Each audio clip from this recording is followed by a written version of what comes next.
നാളെ മുതൽ നിങ്ങൾക്ക് ആ രോഗം ഇല്ല. ഒരൊറ്റപ്പുറത്തിനൊക്കെ പറയും. അള്ളാഹു ശിവയാക്കട്ടേതോ അല്ലെങ്കിൽ കുറച്ച് കഴിഞ്ഞിട്ട് മാറിക്കൊള്ളുന്നൊന്നുമല്ല. നാളെ മുതൽ ആ വിയർപ്പിൻ്റെ രോഗമല്ല. അവിടെ നാളെ മുതൽ തലയിൽ കെട്ടാണ്ട് അത് പറയണ്ടെന്ന് പറഞ്ഞു.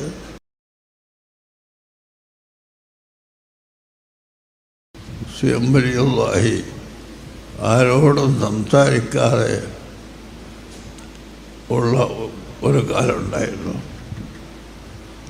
അന്ന് ഞാൻ അവിടെ പോയി എനിക്ക് സംസാരിക്കേണ്ട, കണ്ടാൽ മതി എന്ന നിലക്ക് പോയി.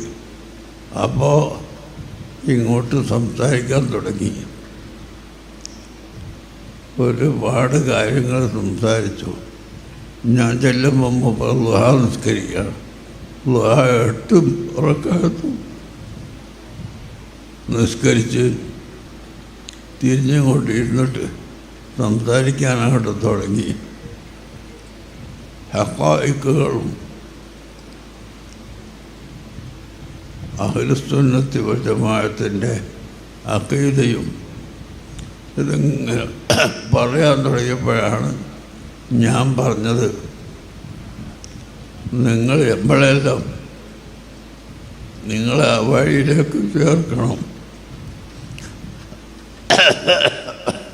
ഞങ്ങളെ വിട്ടുകളയരുത് എന്ന് പറഞ്ഞപ്പോഴാണ് പറഞ്ഞത്. നമ്മളെല്ലാം ഒരു വഴിയിൽ തന്നെ, പക്ഷേ ഞങ്ങൾ ഖദർ നബി അലൈഹിസ്സലാമിൻ്റെ മാർഗമാണ് നടത്തി വരുന്നത്, നിങ്ങൾ മൂസാ നബി അലൈഹിസ്സലാമിൻ്റെ മാർഗമാണ് നടത്തുന്നത്. അതുകൊണ്ട് നിങ്ങൾ പോയി ഇവിടെ ഇൽമ് പഠിപ്പിക്കണം, മദ്രസ ഉണ്ടാക്കണം, ദർസ് ഉണ്ടാക്കണം, പള്ളി ഉണ്ടാക്കണം, അത് പറയണം. ഇങ്ങനെ ഒരു ശ്വാസത്തിൽ എത്രയാ പറയാൻ കഴിയുക? അതെല്ലാം മൂപ്പരോട് പറഞ്ഞു. അപ്പം അങ്ങനെ അന്ന് മുതൽ പിന്നെ മൂപ്പർ കുറേ കാലം പിന്നെയും മിണ്ടാത്ത കാലം ഉണ്ടായിരുന്നു. അത് കഴിഞ്ഞ് സംസാരിക്കാനൊക്കെ തുടങ്ങിയപ്പോൾ ഈ പരിസര പ്രദേശത്തൊക്കെ വയറ് തുടങ്ങുമ്പോൾ ദുആ ചെയ്യിപ്പിക്കാൻ സിയമ്പലികളായി കൊണ്ടുവരും. നരിക്കുനി അങ്ങാടിയിൽ ആ വയൽ, വലിയ വിശാലമായൊരു വയലുണ്ടായിരുന്നു, ഇപ്പോൾ ഉണ്ടോ എന്ന് എനിക്കറിയില്ല. അവിടെ ഒരു വലിയ വയല് വെച്ച് ഞാനാണ് വയല് പറയുന്നത്. സിയമ്പലിയുള്ളാഹിയെ ദ്വാരം കണ്ടുപിടിച്ചു. അങ്ങനെ ആ വയലിൻ്റെ വക്കത്ത് കാതറാജി എന്നൊരാളുണ്ട്, അയാൾ കൊണ്ടതറിയില്ല, മരിച്ചു. പാലങ്ങാട് എന്നൊരാളുടെ വീട്ടിൻ്റെ പേര്. അവിടെ ഭക്ഷണം കഴിക്കാൻ ഞങ്ങൾ രണ്ടാളും ഒരുമിച്ച് കൂടി. ഭക്ഷണം കഴിച്ചിട്ട് അങ്ങനെ അവിടുന്ന് വയലിൻ്റെ സദസ്സിലേക്ക് കടന്നു വരിക. കടന്നു വന്ന് സ്റ്റേജിൽ കയറി. അപ്പം മൂപ്പർ ഇരിക്കുന്നില്ല, സ്റ്റേജിൽ ഇങ്ങനെ നിൽക്കുക. ഒരാളെ വെച്ചിട്ട് മേശപ്പുറത്ത് ഫ്ലാസ്ക്, ഗ്ലാസ് ഇതൊക്കെ വെച്ചിട്ടുണ്ടായിരുന്നു. അതെടുക്കാൻ പറഞ്ഞു. ഫ്ലാസ്ക് എടുത്ത് തന്നെ എല്ലാം എടുപ്പിച്ചു.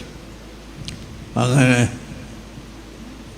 മദീന മുനവ്വറയിലെ റൗള ഷരീഫിൻ്റെ ഫോട്ടോ ഉള്ള ഒരു മുസല്ല ആ മേശമ്പൽ വിരിച്ചിട്ട് അതിൻ്റെ മുകളിലായിരുന്നു ഈ ഫ്ലാസ്കും ഗ്ലാസും ഒക്കെ വെച്ചത്.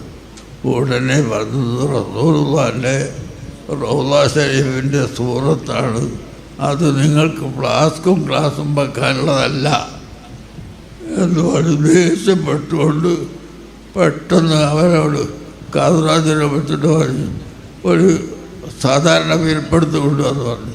അയാൾ ഓടിപ്പോയി വീട്ടിൽ പോയിട്ട് നല്ലൊരു വിരിപ്പെടുത്ത് കൊണ്ടുവന്ന് മേശപ്പുറത്ത് വിരിച്ചതിൻ്റെ ശേഷം ഇനിയൊന്ന ഫ്ലാസ്കോ ഗ്ലാസോ ബഡിയോ എന്ത് വേണമെങ്കിലും വെച്ചോ എന്ന് പറഞ്ഞു. അങ്ങനെ ഞാൻ അത് പറഞ്ഞു.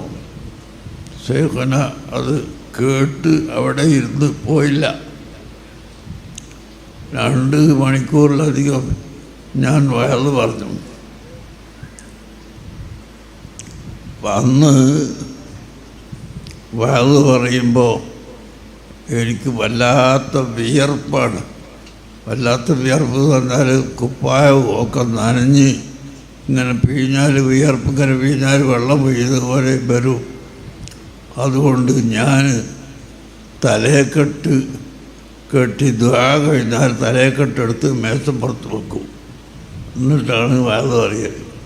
ഇങ്ങനെ വയറ് കഴിഞ്ഞതിന് ശേഷം എന്നെ ഒരു മൂലയിലേക്ക് കൂട്ടിക്കൊണ്ടുപോയി ഇതെന്തിനാ തലയെക്കെട്ട് എടുത്തു വെച്ചാണെന്ന് ചോദിച്ചു. അപ്പം ഞാൻ പറഞ്ഞു, നിങ്ങൾ കണ്ടില്ലേ എൻ്റെ കുപ്പായൊക്കെ നനഞ്ഞിട്ട് വിയർപ്പ് ഇങ്ങനെ വലിക്കുന്നുണ്ടല്ലോ.